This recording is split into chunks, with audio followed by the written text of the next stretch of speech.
Memeras akhirnya menjadi korban pemerasan. Inilah gambaran dalam kasus korupsi Bupati Pemalang, Anom Widiantoro. Anom awalnya terjerat kasus korupsi. Dia diduga menerima uang terkait pelaksanaan sejumlah proyek dan dugaan penerimaan uang jual beli jabatan. Dalam kasus ini, KPK menyita barang bukti berupa uang tunai lebih dari 2 miliar rupiah dari beberapa lokasi. Saat kasusnya sedang bergulir di KPK, Bupati Anom justru diperas oknum pegawai KPK dengan iming-iming dibantu dalam pengurusan perkara. Mirisnya, ayah oknum pegawai KPK menjadi penghubung antara pihak Bupati Anom dan anaknya. Oknum pegawai itu diduga membocorkan informasi penanganan perkara kepada ayahnya yang kemudian digunakan untuk memeras Anom Widiantoro. Dalam kasus ini, KPK menetapkan Bupati Anom dan 1 orang lainnya sebagai tersangka dalam kasus pemerasan di lingkungan pemerintahan Kabupaten Pemalang. Sementara oknum pegawai KPK dan ayahnya menjadi tersangka dalam kasus pemerasan terhadap Bupati Pemalang. Klaster kedua, yakni terkait dengan dugaan tindak pidana korupsi pemerasan yang dilakukan oleh oknum KPK kepada Bupati Pemalang. Atas 2 klaster penyidikan tersebut, berdasarkan kecukupan alat bukti yang sah, penyidik kemudian telah menetapkan 4 orang sebagai tersangka. Yang bersangkutan merupakan staf administrasi pada Komisi Pemberantasan Korupsi yang benar merupakan perbantuan dari instansi kepolisian. Dalam kasus ini, KPK juga turut membawa istri Bupati Pemalang, Nur Faiza Mayenovi, ke gedung KPK Merah Putih bersamaan dengan pihak lain yang terjaring OTT KPK pada Rabu kemarin. Namun, usai pemeriksaan dan ekspos perkara, istri Bupati Pemalang keluar dari gedung Merah Putih KPK. Terkait kasus pemerasan yang dilakukan oknum pegawai KPK, pihak lembaga anti rasuah ini meminta masyarakat untuk tidak percaya kepada pihak-pihak yang menawarkan bantuan pengurusan kasus di KPK. Sampaikan kepada masyarakat, kami tidak bosan-bosan mengimbau untuk selalu waspada dan hati-hati dengan berbagai modus, baik pemerasan, penipuan, ataupun modus-modus lainnya yang mengatasnamakan dapat melakukan pengurusan perkara di KPK. Kami tegaskan sekali lagi bahwa seluruh proses penanganan perkara yang dilakukan oleh KPK semuanya dilakukan secara objektif berdasarkan alat bukti, dan kami juga terbuka atas setiap tahapan dalam proses hukum tersebut. Juru bicara KPK Budi Prasetyo menambahkan, kasus pemerasan oknum pegawai KPK juga menjadi koreksi internal lembaga tersebut. Tim Liputan, Kompas TV. Terjerat kasus korupsi, Bupati Pemalang Anom Widiantoro justru diperas oknum pegawai KPK dengan iming-iming dibantu dalam pengurusan kasus. Mirisnya yang jadi maklar alias penghubung pihak Bupati Pemalang dan oknum pegawai KPK adalah ayah pegawai KPK tersebut. Kita bahas soal ini bersama sejumlah narasumber yang sudah hadir di sambungan daring. Ada Komisioner KPK 2015-2019 Saud Sitomorang dan pakar hukum pidana Universitas Jenderal Sudirman Hipnu Nugroho. Selamat pagi Pak Saud, Prof. Hipnu. Selamat pagi Mas, selamat pagi Pak Saud. Pagi baik Prof. Saya ke Pak Saud terlebih dahulu. Pak Saud, terkait dengan kasus ini yang merupakan pegawai KPK yang berinisial DIS, ini kan membocorkan informasi terkait perkara yang sedang ditangani untuk Bupati Pemalang. Soal informasi ini, Pak Saud, ketika Anda bertugas di KPK, memang apakah seterbuka itu atau memang oknum ini yang punya ide, punya akses tertentu, sehingga dia bisa melakukan itu buat pemerasan terhadap Bupati Pemalang? Ya bisa saja kombinasi keduanya, memang niatnya sudah ada dari awal. Sudah pastilah kalau kita bicara bagaimana dia bisa join di KPK itu kan pada masa lalu nggak gampang juga untuk join di KPK. Kita ada beberapa tahapan tes yang sangat independen sehingga kita bisa rekomendasikan bagaimana integritasnya berpotensi jadi pembohong Itu semua ada item-item yang kemudian dilaporkan kepada pimpinan, apakah orang ini bisa join di KPK atau tidak, di level mana dia akan mulai bekerja. Nah, bagaimana dia bisa mengakses informasi? Itu kan macam-macam. Kalau kita katakan kan informasi itu bisa mulai masuk mulai dari di depan. Di depan artinya di bawah situ lantai 1 ada orang melaporkan atau model-model lain. Dari situ sudah mulai ada potensi kebocoran sebenarnya. Nah, kalau kemudian ada disebut-sebut dia melakukan pertemuan 2-3 kali di kota di mana bupati ini menjabat, itu menjadi menarik. Karena apa? Berarti kan yang bersangkutan mengikuti prosesnya. Nggak mungkin juga dia meyakinkan kepada kepala daerah itu, bagaimana dia cara meyakinkannya? Tentu kan sudah ada dia peroleh informasi yang kemudian terkonfirmasi, oh iya berarti konfirmasi informasi orang ini kredibel. Saya memang kemarin sudah dipanggil, saya kemarin memang sudah ditanya-tanya. Kemudian dia beri menjanjikan, mau diberhentikan kagak gitu kan. Jadi pertanyaannya kembali yang beritanya tadi itu, bagaimana dia bisa memperoleh urutan-urutan proses penyelidikan, kemudian itu bisa menjadi meyakinkan orang sehingga mau memberi sampai uang begitu besar. Nah, ini pertanyaannya, orang itu siapa? Tugasnya apa? Bagaimana dia bisa mengakses informasi? Apakah kemudian dia waktu ditugaskan fotokopi? Ataukah dia bagian dari penyelidikan-penyidikan? Atau kemudian dia bekerja sama dengan potensi pelaksana penyelidikan juga? Bisa juga kan? Dia mungkin nanya elicitation ya. Elicitation itu nanya lah, bro lagi ngerjain apa bro? Oh ini ada bupati nih di sana. Oh ya, dengan itu aja tuh sebenarnya bisa dikembangkan di bawah kalau dia kreatif. Kalau kreatif dalam pengertian jahat ya. Ya, jadi saya pikir banyak hal ya yang kelihatan kita tidak masuk ke detail-detail sebagaimana sebelumnya KPK mengawasi ada CCTV dan seterusnya, apa memang dia di dalam tim itu atau orang kan itu ada akses juga kan, kartu akses orang nggak semua bisa masuk ke kartu akses itu gitu. Jadi ini perlu didalami lebih lanjut. Bagaimana itu bisa terjadi gitu Mas Bre? Oke, kalau secara sistem gitu Pak Saud, kita lihat ini sebagai staf administrasi dan mungkin tidak secara langsung berkaitan dengan perkara. Nah, informasi soal perkara ini sebenarnya seharusnya seperti apa kerahasiaannya? Apakah memang hanya pada penyidik atau ternyata bisa diakses dengan mudah juga oleh bagian-bagian lain seperti administrasi misalnya? Ya itu tadi, saya sedang membayangkan ini yang bersangkutan ini ketika ketemu bupati katakanlah ya, siapapun yang mau dia katakanlah dipengaruhi untuk kemudian bisa memberi sesuatu, itu kan nggak mesti membawa dokumen 30 halaman, nggak mesti juga. Jadi bisa aja dia mendapat itu hanya mendengar, kemudian dia kembangkan. Apalagi kalau dia dapat dokumen atau dia baca, atau ketika dia diperintahkan untuk fotokopi, kemudian dia copy bagian-bagian pentingnya. Jadi yang paling penting adalah bagaimana dia bisa mengakses dan tahu kronologis kejadiannya sehingga meyakinkan orang yang akan diperas, oh iya benar prosesnya. Saya kemarin udah dipanggil, berarti bahwa ini kredibel. Saya harus memberi sesuatu kalau mau dihentikan. Kan pertanyaannya sebutannya begitu, dia menghentikan perkara.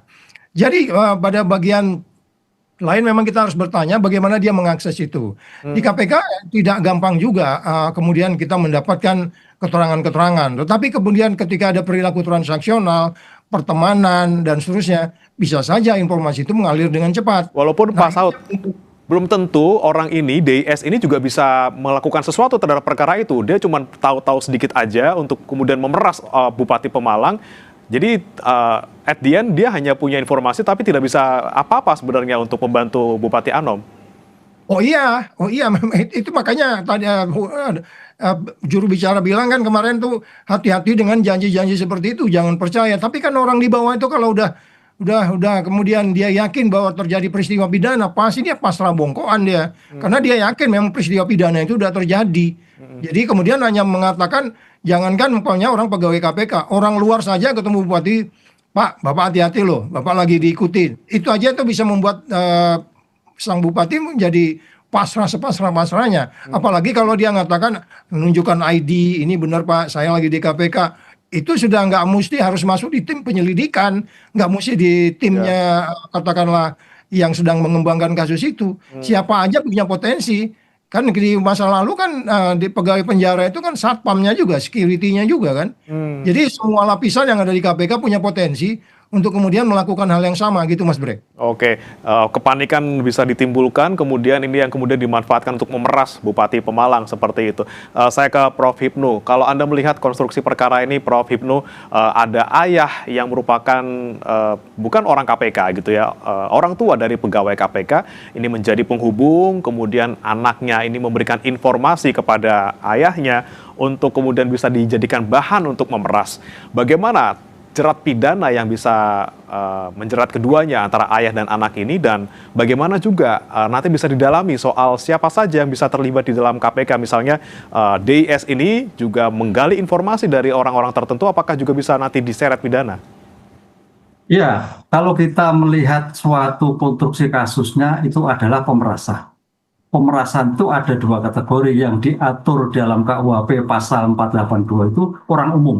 Tapi kalau kita kembali pada 12E Undang-Undang Tipikor, itu adalah pegawai negeri.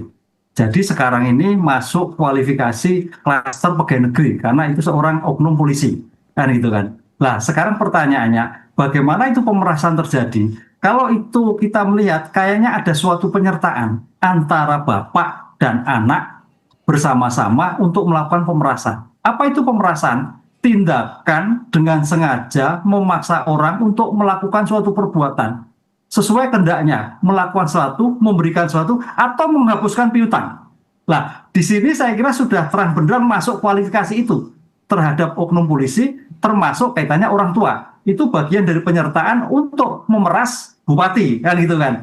Nah, ini suatu yang cukup gamblang ya. Kalau kita lihat perbandingan antara tipikor dan umum, kalau KUHP umum itu lebih rendah sekarang. Tapi untung ini penyelenggara negara, polisi, pegawai negeri. Ya kan, berarti disertakan dengan orang tuanya. Masuk kualifikasi di dalam 12E itu minimal 4 tahun, maksimal 20 tahun. Nah, disitulah nanti dilihat dulu juga peran serta. Karena kalau kita pasal 20 Undang KUHP baru itu turut serta. Tidak membedakan mana sebagai pelaku utama, mana enggak. Tapi ada kehendak yang sama. Kan itu, kalau KUHP lama memang dibedakan antara turut serta, penyerta, pelaku utama. Ini enggak. Tapi paling tidak, nanti ada pelaku utama siapa? Apakah anaknya ataukah bapaknya? Pelaku utama siapa? Pelaku yang bisa menghentikan atas suatu tindakan tersebut. Nah, dalam konteks KUHP baru tidak ada. Dengan demikian, bapak dan anak, saya kira kualifikasi pemerasannya cukup tinggal. Nah, nanti sekarang, tadi Pak Saud ini, apakah dalam pengungkapan ini sendiri atau dibantu orang lain? Disitulah saya kira KPK juga masih mengembangkan. Kalau sendiri apa ya? Karena suatu informasi ini penting. Apakah tidak ada kode-kode tertentu dari pihak lain atau suplai informasi tertentu? Nah, ini kan orang-orang dalam semua. Dalam seperti ini saya kira perlu dikembangkan klaster yang terkait dengan oknum pegawai KPK dan nanti klaster yang terkait dengan lingkungan pemerasan di Pemkab. Tapi yang menarik ada klaster yang melibatkan oknum KPK ini harus terang benderang. Apakah stop dua orang itu, apakah masih keterlibatan orang lain untuk memberikan informasi. Tadi Pak Saud sepakat itu, 2M loh. Cuma pertanyaannya, ini Pak Saud perkara apa? Pemerasan kasus apa? Ini yang belum kita mendengar dari berbagai media. Kalau yang Pemkab jelas kaitannya dengan jual beli jabatan dan pengadaan. Tapi kalau yang lain ini belum ada. Disitulah saya kira harus ada suatu pengembangan dari KPK untuk kasus pemerasan yang klaster 1 tadi. Oke, baik. Nah ini saya ke Pak Saud lagi. Pak Saud, soal kemungkinan keterlibatan pegawai KPK yang lain yang siapa tahu juga membocorkan informasi kepada tersangka DIS ini, seperti apa seharusnya KPK bisa mendalaminya dan juga menelusuri jejak-jejaknya. Dan menurut Anda ini kalau kita lihat ada pemerasan seperti ini, yang salah itu di individunya atau sebenarnya di sistemnya? Ya kombinasinya ya, perbuatan jahat itu ya definisi kriminalnya karena memang kesempatannya ada gitu. Kemudian ada niatnya, itu sangat klasik. Tapi kalau kita bicara kesempatan berarti kan di dalam itu tidak ada detail-detail untuk kemudian memastikan seorang pergi kemana. Dia kemarin tuh cuti nggak? 2-3 kali pergi ke Pemalang tuh cuti nggak? Izinnya siapa gitu. Nah itu yang saya maksudkan kembali lagi, pengawas internal tidak proaktif untuk mengawasi orang berbuat apa. Semua orang punya potensi di sana, mulai dari OB juga punya potensi. OB pura-pura nganter susu ke ruang pimpinan, dia buka map bisa juga. Tapi kan di dalam ada CCTV, ruangan itu ada CCTV, bisa dilihat ya lagi ngapain apa saja. Tapi CCTV-nya dipelototin nggak kan gitu. Jadi maksud saya detail-detail seperti itu yang nggak ada, sehingga kemudian peluang itu terjadi. Untuk mendapat informasi seperti saya bilang tadi nggak mesti harus membawa file 30 halaman. Nggak, dia tahu berita saja, dia yakin masuk ke penyelidikan, karena masuk penyelidikan itu nggak gampang, dia bisa turun ke bawah dan meyakinkan. Ketika ketemu dengan target, dia tunjukkan bahwa dia pegawai dan di cross check, menunjukkan, meyakinkan, sehingga kemudian uang itu bisa keluar 1, sekian itu. Jadi kalau Mas Bray tadi tanya, ini memang persoalan ini pengawas internal. Pengawas internal itu tidak masuk ke detail-detail bagaimana seorang hal yang kompleks itu bisa terjadi karena hal-hal sederhana. Mungkin bisa jadi juga lagi jalan atau di dalam lift, dia dengar penyelidik lagi ngomong, kasus Pemalang gimana? Oh ini lagi on. Itu aja dia dengar tuh bisa dikembangkan loh. Iya kan? Jadi makanya saya katakan ada banyak hal ketika Anda harus sangat hati-hati untuk kemudian menjaga informasi, even dengan omongan, even dengan share information lewat WA Anda bisa disadap, WA Anda bisa diikuti. Yang menurut saya hal itu terjadi nggak saat ini di penegak hukum. Sehingga kemudian hal-hal yang seperti ini tidak meyakinkan kita bahwa ada upaya pencegahan yang lebih baik. Dan sayangnya kalau ini admin yang kemudian di tempat lain jampitsus. Jadi ini nggak ngelihat kalau korupsi ini dari bawah sampai ke atas nih, state captured disebutnya. Dan itu yang saya bilang. Saya selalu mengatakan inilah kalau undang-undang KPK itu diganti sebenarnya lebih kepada yang ini sudah kita perkirakan bahwa nilai KPK itu sangat-sangat kemudian ordinary people, tinggal lagi orang-orang yang extraordinary. Gitu Mas Bre. Oke, baik. Saya kembali ke Prof. Hipnu. Prof. Hipnu saat ini yang dihadapi oleh KPK sekarang adalah bagaimana memproses hukum pegawainya sendiri. Ini kita juga flashback lagi ke kasus yang sedang berjalan saat ini. Kejaksaan Agung juga menangani yang merupakan bagian dari Kejaksaan Agung sendiri. Seperti apa kemudian kita bisa mengawasi dan juga memastikan bahwa KPK ini juga menegakkan proses hukum terhadap pegawainya secara transparan dan juga secara objektif? Ya, kalau kita melihat sejarah perjalanan antara penegak hukum melakukan pemeriksaan terhadap penegak hukum sudah biasa. Saya kira kita percaya semua. Polisi memeriksa polisi banyak, jaksa memeriksa jaksa banyak, hakim mengadili hakim banyak. Sekarang KPK memeriksa orang KPK, udah beberapa kali Mas. Jadi saya kira justru ini nanti akan menjadikan efek jera terhadap potensi-potensi lain. Akuntabilitas oleh KPK sangat menjadikan suatu utama sekali bagaimana membongkar ini. Tadi Pak Saud mengatakan, ini kan lokusnya jelas antara KPK dan Pemalang. Temposnya jelas, perkara berarti semenjak dari Bupati Pemalang sampai sekarang. Nah, dalam suatu lokus dan tempus deliktinya itu, kalau kita ungkap dalam suatu pembuktian, pengungkapan perkara, itu saya kira mudah. Tidak mudah sekali. Orang yang terkait oknum polisi itu bergeraknya pada siapa saja. Temannya siapa saja, kerjanya seperti apa saja, itu dokumennya kelihatan itu saya kira. Saya kira tadi Pak Saud juga mengatakan kaitannya digital forensiknya, HP-nya diambil aja sudah kapan dilihat, kapan ditransfer, kapan berhubungan, isinya seperti apa, kan itu. Demikian juga bapaknya, demikian juga bupatinya. Ini suatu yang mudah sekali. Dan sekarang kalau melihat seperti ini, sekarang kita tunggu bagaimana penyidik KPK, pemimpin KPK itu mengungkap bahwa keterlibatan ini tidak hanya orang, dimungkinkan masih orang lain lagi, kan itu. Kalau memang orang lain siapa? Kalau tidak seperti apa? Disitulah saya kira akuntabilitas dalam pengungkapan perkara itu masyarakat menunggu. Oh ternyata si X oknum polisi main sendiri, buktinya ABCD. Oh si X ternyata main dengan orang lain, berarti buktinya ABC. Itu yang kita kemukakan. Mudah-mudahan KPK dengan kecanggihan alatnya dan tempus deliknya jelas, lokusnya jelas, saya kira tidak sangat mudah untuk membongkar itu semua, sehingga menjadikan pembelajaran bagi orang-orang yang berpotensi untuk bisa membocorkan atau untuk kaitannya dengan ke depan sebagai bentuk security internal dalam penanganan suatu perkara ini. Betulkah Pak Saud mudah bisa menelusuri siapa saja yang kemudian terlibat dalam kasus ini selain DIS? Bagaimana dengan orang-orang lainnya? Bagaimana kemudian KPK juga bisa memastikan ini istilahnya seperti membunuh semut di rumah sendiri seperti itu? Seperti apa Pak Saud melihatnya? Ya tentulah kita akan melihat posisi yang bersangkutan karena posisi itu akan menentukan bagaimana dia meng-get atau mendapatkan informasi.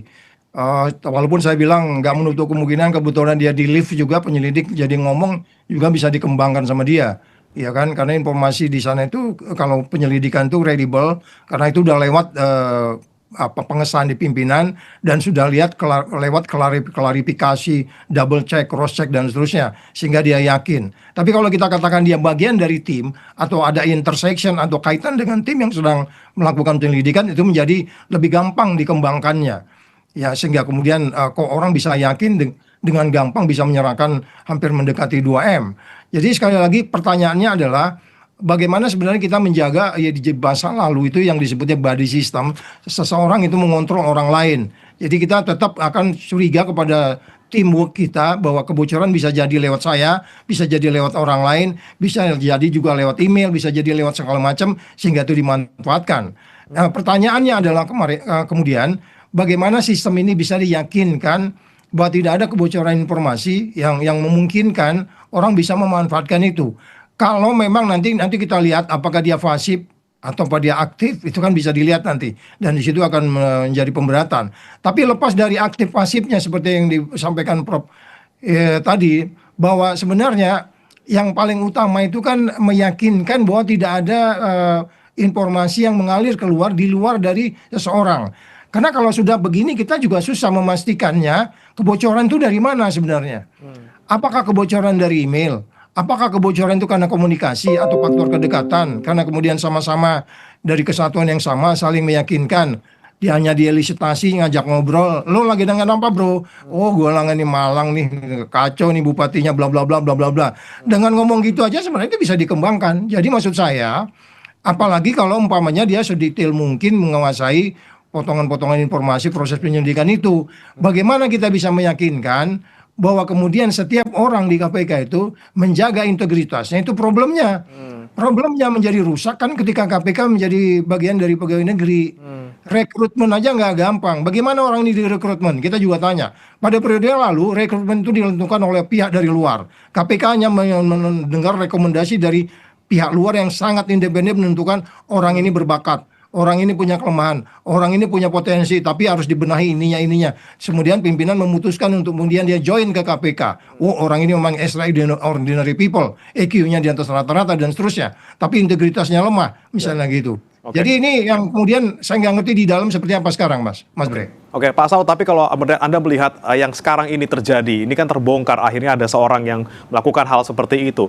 Anda melihat ini tanda-tanda yang lebih seriuskah? Ternyata masih ada maklar kasus yang ada di tubuh KPK, atau ini ya hanya sebagian kecil saja dan hanya oknum saja seperti itu?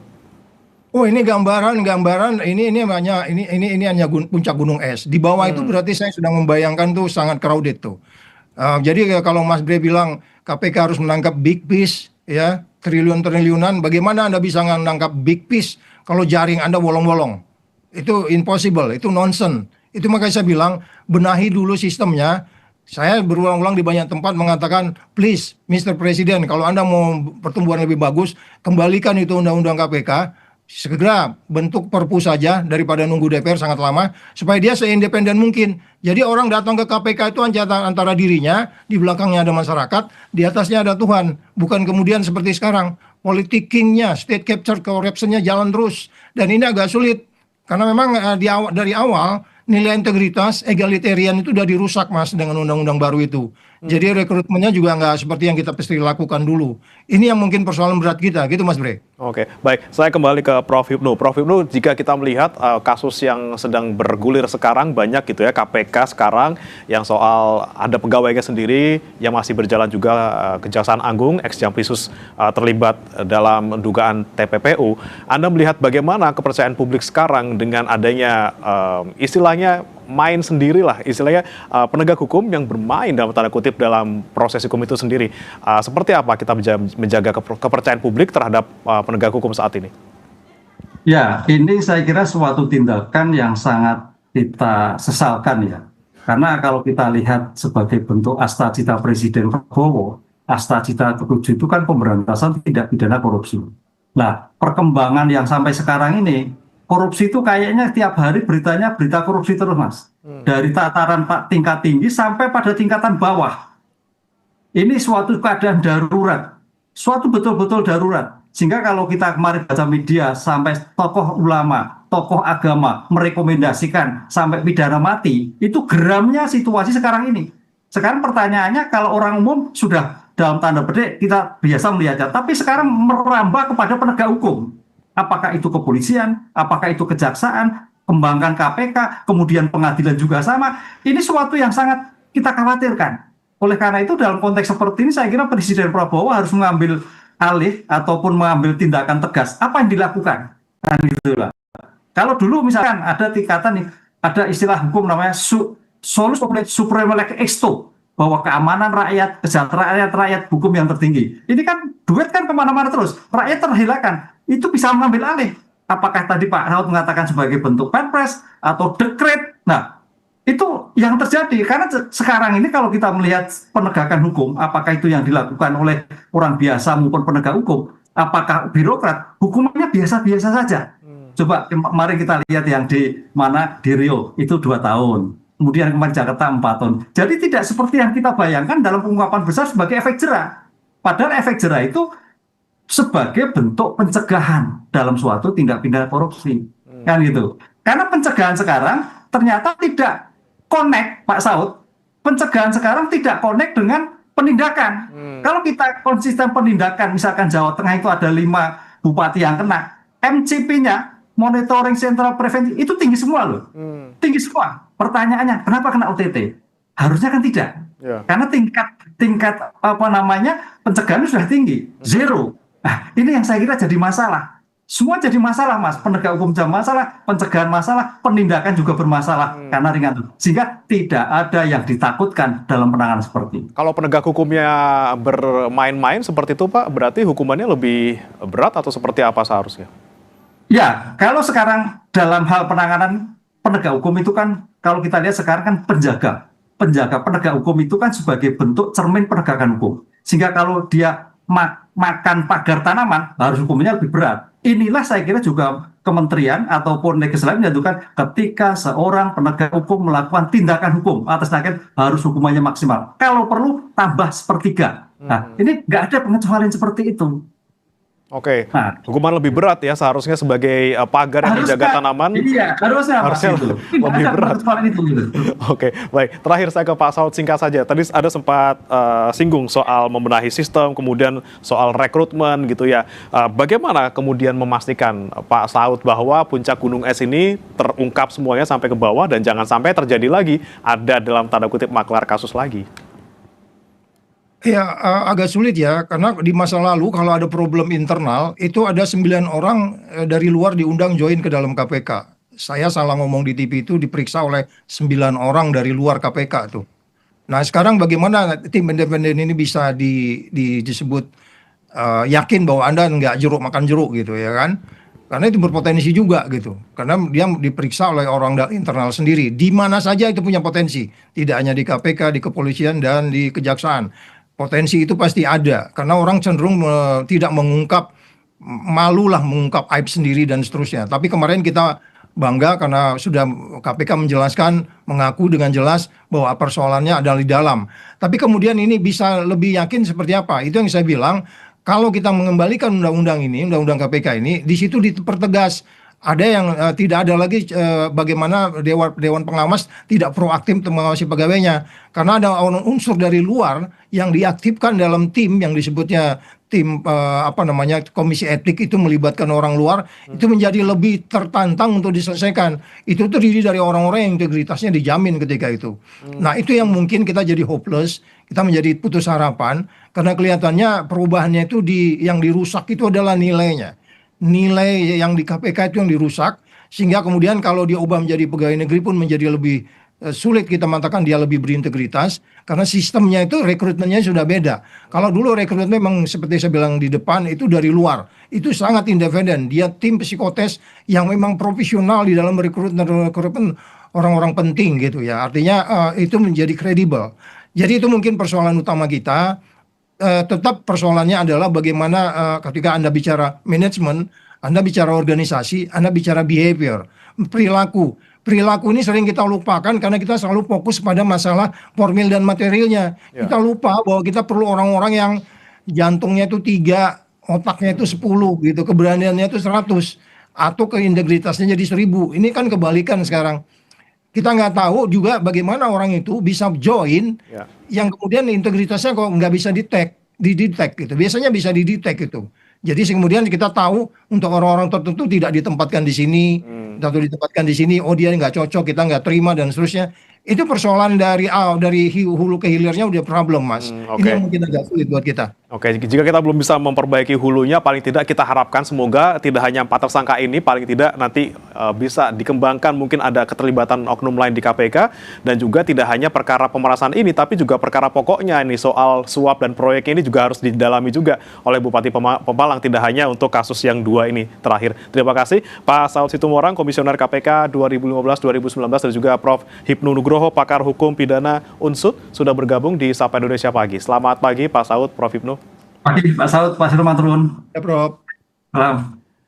Jangan beranjak saudara, kami akan kembali dengan informasi lainnya usai jeda. BMKG menyebut per 28 Juli ada 4.900 titik panas tersebar di Kalimantan Barat, Riau, Papua Selatan, Aceh, dan Kalimantan Timur.